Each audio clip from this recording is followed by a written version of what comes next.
menunjukkan kekuasaannya Allah kan.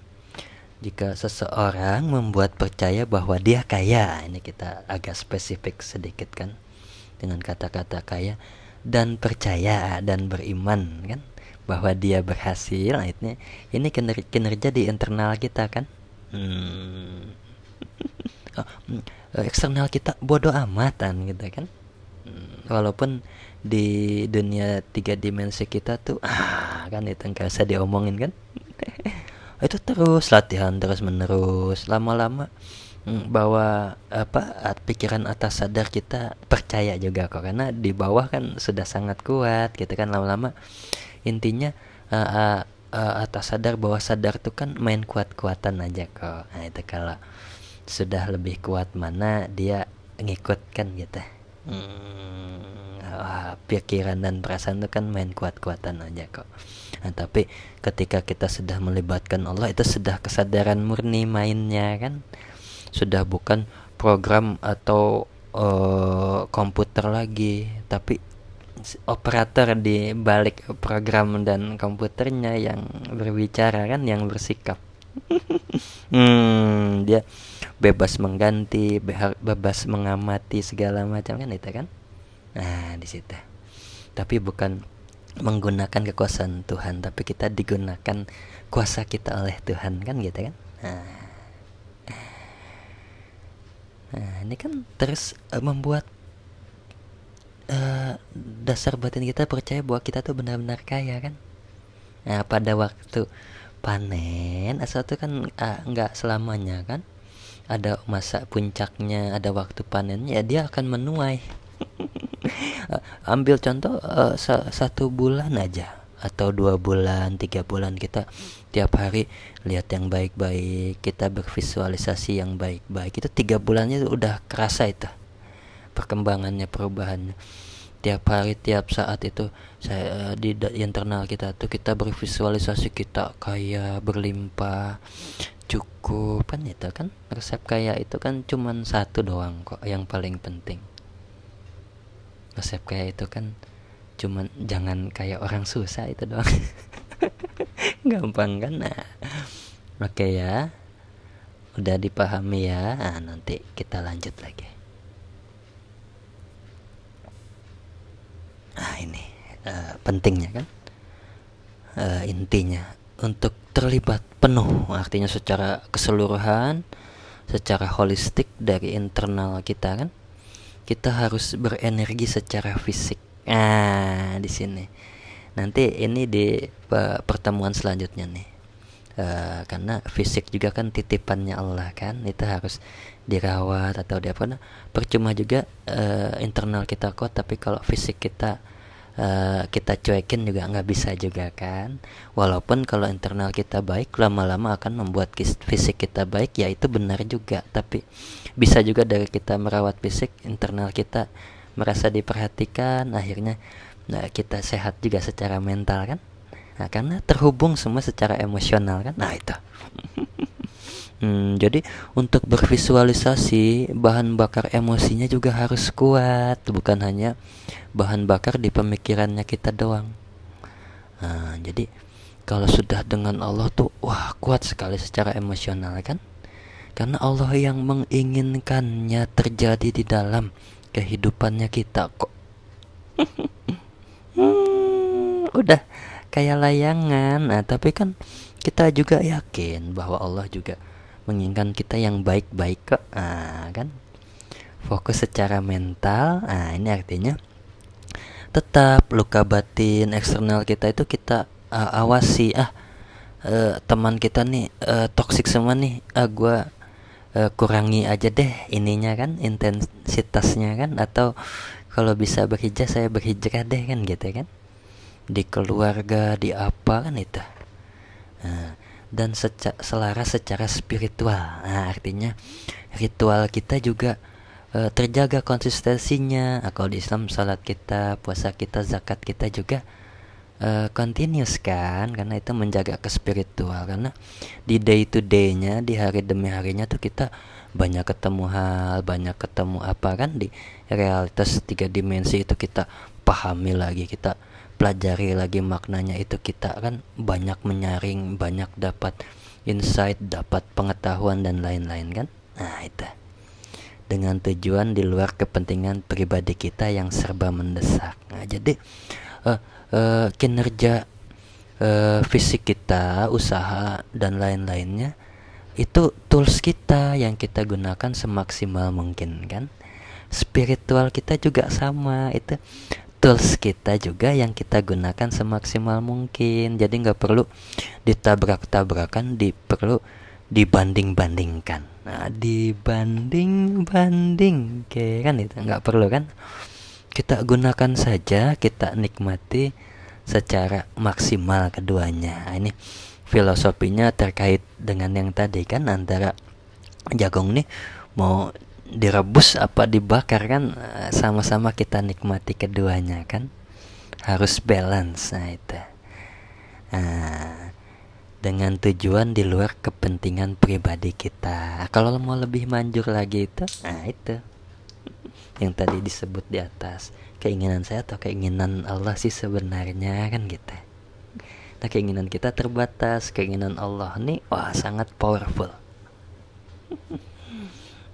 Karena kalau hanya pribadi kita nih serba mendesak, terbatas, serba kekurangan, karena patokannya tuh logika, emosi dan pikiran kita kan gitu. Bukannya berarti nggak boleh percaya logika, boleh, tapi logika kita tuh kan pengalaman hidup kita di tahun-tahun sebelumnya, itu logika bisa terciptakan. Kalau kita merefleksikan, gimana hidup kita yang dulu-dulu sampai sekarang nih, horor atau anugerah kan gitu, atau ceritanya indah kan gitu. Kalau horor berarti logika kita juga berjalan pada mode horor tersebut kan di situ. Bukannya nggak boleh percaya logika, tapi logika kita ini konstruktif atau destruktif kan. Nah itu doang masalahnya kok. Nah ini kan sub menunya kan tetap diperingatkan lagi kan, menghilangkan ketahanan atau resistensi yang ada di dalam main nih.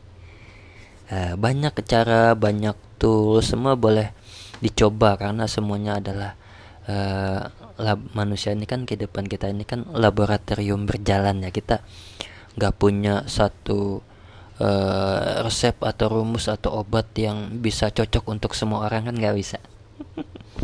Setiap orang itu kan percampuran yang unik, kita harus banyak uji coba segala macam kan. Ada orang bisa sembuh pakai sembuh dari batuknya tuh pakai jahe merah. Nah, itu. Tapi temennya harus pakai obat dokter dia. Nah itu. Yang satunya nggak cocok pakai obat, dia pakai herbal. Itu kan manusia tuh nggak ada yang sama semua kan gitu kan. Nah di situ kurang lebihnya begitu. Tapi kalau yang universal tadi, kita menggunakan kekuatan Tuhan, kekuatan ilahi, salah satunya dengan menggunakan ayat kitab suci, ayat Quran. Kenapa itu universal? Ya karena kita semua makhluk Tuhan kok. Makanya kan universal kan. Ada obat di dalamnya, ada obat yang sudah pasti manjur kan. Nah itu. Lalu membuat kerangka pemikiran yang terkait tujuan. Nah jadi kalau sudah kita dapat dari dalam, dari Allah, insight, petunjuk kehidupan kita tuh sebenarnya Allah menginginkannya seperti apa kan. Wah baru itu kita tanamkan di dalam goals pemikiran kita kan, kerangka berpikirnya segala macamnya yang terkait dengan tujuan dan goals tadi kan gitu. Kalau secara manusia memang nggak punya kita goals, tujuan, kepengen apa, tapi kalau dari Allah inilah barangnya, dan semuanya juga bagus-bagus kok. Allah memang menghendaki kehidupan saya nih selamat kok, kaya kok, apa kok kan gitu-gitu kan. Allah maha indah kok. Nah itu maha membahagiakan kok kan gitu. Tapi kok kalau dilihat-lihat ini kerangka pemikiran atau tujuannya kok nggak ada yang nabrak yang nggak boleh-boleh ya kan. Nah itu kan bedanya. Semuanya serba autentik, murni. Itu Kalau udah dapat murni dan autentik dan di atas kebijaksanaan, artinya tidak melanggar, tidak menyakiti, tidak menghancurkan siapapun. Itu. Malah kok tujuan saya ini bisa membantu atau meningkatkan kehidupan orang lain juga. Nah, itu. Kok saya jualan produk ini saya dapat keuntungan, tapi ini ada keuntungan juga buat orang lain yang bisa membuat dia lebih itu yang disebut kinerja Allah kan. Kayak Mozart bikin musik untuk dirinya sendiri indah, bermanfaat, dia jadi kaya, terkenal, terhormat akibat karya musiknya kan. Tapi buat kita yang mendengarkannya, kita juga nikmat, bahagia, senang gitu kan, merasa berselancar ke alam mana keindahan musikalitas yang tinggi kan gitu kan. Nah itu disebut kinerja Tuhan tuh seperti itu. Kinerja Tuhan itu tidak egois. Nah itu menetapkan niatmu. Nah ini selanjutnya kan, kita tetapkan niat kita. Jika kita fokus pada tujuan Anda, maka RAS itu kan reticular activating system kan. Nah itu artinya sistem penyaring kita kan. Nah, Anda akan mengungkapkan orang-orang, informasi dan peluang yang akan membantu Anda mencapainya. Jadi kalau sudah niat dengan Allah tuh, itu instrumen pemikiran, logika otak tuh baru bermain, dia berkinerja secara maksimal. Nah itu karena sudah nggak ada nafsu yang negatif, sudah nggak ada kekurangan, sudah nggak ada trauma. Itu aktif banget itu, kinerjanya sangat optimal. Dia menunjukkan sendiri kan melalui insight kayak apa kayak gitu kan. Karena otak ini kan hanya antena penerima sebenarnya kan, tapi kecerdasan yang maha cerdas kan dari Allah kan. Nah misalkan kayaknya gue harus ketemu orang ini nih, harus belajar dari dia nih, harus dekat sama dia nih. Nah, itu. Kayaknya saya butuh informasi dari orang ini nih kan gitu kan. Karena Allah menitipkan spesialisasinya kan juga pada batin-batin orang lain kan gitu, pada pemikirannya orang lain kan, pada produk-produknya orang lain kan, pada kebijaksanaannya orang lain kan.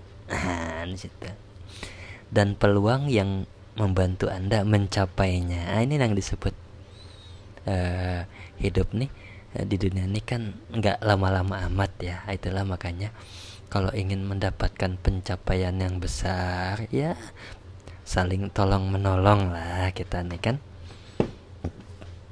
Kita lanjut lagi. Sebuah cerita dari masa lalu kan. Nah ini identik kaitannya dengan frekuensi gelombang otak theta. Theta itu 4-8 Hz kan. Nah di situ. Jadi ya sudah banyak kan sekarang yang bahas ke arah sini, karena seiring perkembangan teknologi dan informasi kan, apa semua informasi bisa cepat tersajikan, cepat sampai. Tapi kalau orang zaman dulu kan gimana sih caranya gitu. Nanti kita kombinasikan kan antara yang zaman dulu tanpa tools, tanpa teknologi tetap bisa kan gitu kan, dan yang zaman sekarang dengan bantuan teknologi kan dan informasi ya itu. Aktivitas gelombang otak theta digolongkan sebagai aktivitas gelombang otak yang lambat. Nah ini terlihat sehubungan dengan kreativitas, intuisi, melamun. Nah ini ngehayal kan, ngehulang. Nah itu, dan berfantasi, bervisualisasi, dan merupakan gudang untuk ingatan, emosi, sensasi. Gelombang theta kuat selama fokus internal, meditasi, doa dan kesadaran kan. Lagi sholat, lagi kita berpuasa kan itu. Kok seakan waktu 24 jam nih jadi lebih lama kan. Nah itu kalau kita sudah berada di aktivitas gelombang otak theta ini kan. Kalau bahasa Qurannya tuh lagi khusyuk, itu kan. Dan kesadaran spiritual ini mencerminkan keadaan antara terjaga dan tidur. Itu jadi di antara kita jaga dan tidur, dan berhubungan dengan pikiran bawah sadar atau dasar batin kita. Itu makanya kalau di Quran tuh surat 17, kalau kehidupan kita memang sedang berat-beratnya kan disuruh tahajud. Tahajud kok suruh tidur dulu, bangun lagi. Nah, itu supaya gelombang otak kita itu di teta tadi itu kan, antara sadar nggak sadar, antara tidur dan terjaga. Lagi ngantuk-ngantuk kok suruh sholat. Nah itu mulai bersatu antara alam 3 dimensi fisik kita dengan alam 4 dimensi. Bisa saya katakan ini disitulah kita berdoa, bermunajat, salat kan. Kita mencipta di ruang yang ajaib. Nah, di ruang yang mudah kan. Nah, gitu. Kondisi ini memang tidak normal pada orang dewasa yang terjaga, tetapi sangat normal pada anak-anak hingga 13 tahun. Itu juga normal saat tidur. Nah, theta diyakini mencerminkan aktivitas dari sistem limbik dan daerah hipokampal, menciptalah di ruang yang ajaib. Nah, ini artinya di ruang 4 dimensi kita kan, antara tidur nggak tidur, antara mimpi dan terjaga. Itu makanya kalau kita sudah sampai ke tahap spiritual yang sudah cukup, sehari 24 jam itu gelombang otak theta kita itu lebih dominan. Nah, ini lucid dream dalam arti kata yang sesungguhnya kan, artinya kehidupan kita ini adalah daydreaming, mimpi di dunia nyata kan. Jadi orang mimpi itu kan bebas kan, bisa apa aja, tapi ada kontrol dari kita kan. Jadinya mau melakukan apapun bebas dari penjara kan. Nah itu nggak ada batasan, kecuali yang dilarang Allah kan, gitu aja kok. Semuanya kan boleh, yang kecuali yang dilarang Allah dan Rasulnya kan gitu. Tapi kadang karena kita mempunyai luka batin, trauma, atau lingkungan kita negatif, toksik segala macam, semua yang boleh jadi nggak boleh kan. Jadi kita nggak mampu, kita di penjara kan gitu. Kreativitas kita terhambat, kinerja kita bermasalah, fisik kita juga terganggu, keyakinan batin kita rusak, kita dijolimi apa segala, itu apa campur aduk semua kan di situ. Tapi kalau sudah diselesaikan duka batin tadi kan di tahap 1 itu, resistensi kita itu sudah selesai, apa-apa itu jadi lebih mudah. Nah, nanti kalau sudah sampai manteng di gelombang theta itu kan gitu.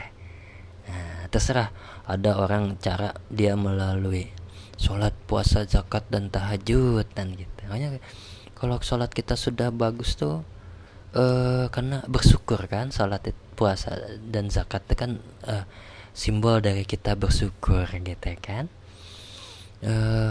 Rasa-rasanya indera penglihatan kita jadi lebih tajam, pendengaran kita lebih tajam, penciuman kita, perasaan kita semua lebih tajam semua kan. Jadi kita benar-benar seperti ditunjukkan, seperti lebih sensitif dengan, wah ini prospek nih, wah ini cuan nih, wah gue harus ketemu orang ini, wah gue harus itu, ini mendatangkan kemajuan nih kalau kita ke arah sana nih, ke arah itu.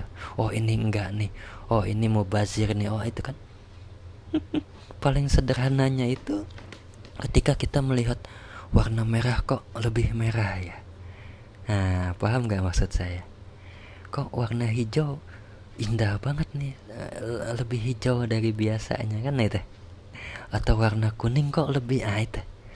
Jadi dari hal-hal kecil aja kita sudah banyak menikmati keindahan yang selama ini sebenarnya ada tapi gak kelihatan.